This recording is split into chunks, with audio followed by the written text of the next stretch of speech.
សម្រាប់បងប្អូនខែកម៉ាស៊ីនប្រភេទពួកម៉ាស៊ីន160 complete ប្រទេសដែកនេះណាបាទទាំងដោះចេញ complete ដោះខ្យល់ចេញជាមុនសិនហើយពេលបង្គំយើងចូលទៅវិញក៏ complete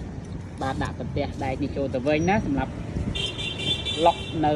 បាទចង្អូរបស់បដាងវាលកាំងរបស់យើងអូខេ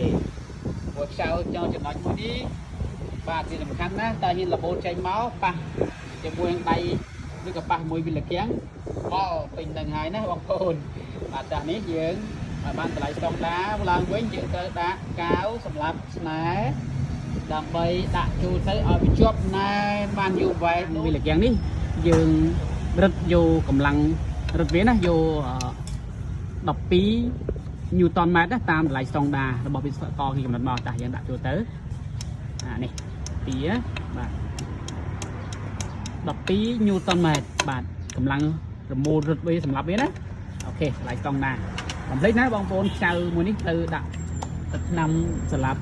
ស្នែផងវាជាខ្ចៅសំខាន់សម្រាប់ប្រទេសដែកឡុកនៅបដាងយេនរបស់ប្រភេទម៉ាស៊ីន160ណាកុំភ្លេចបងប្អូនអរគ្នាបាទនេះកុំភ្លេចអីសោះបាទទាំងពេលដោះចេញវាលកាំងចេញពេលដាក់វាលកាំងចូលទៅវិញកុំភ្លេចបង្គំដាក់ចូលទៅវិញផងហើយកុំភ្លេចសម្រាប់ឲ្យបានតាមតម្លៃស្តង់ដាវិញផងអរគុណ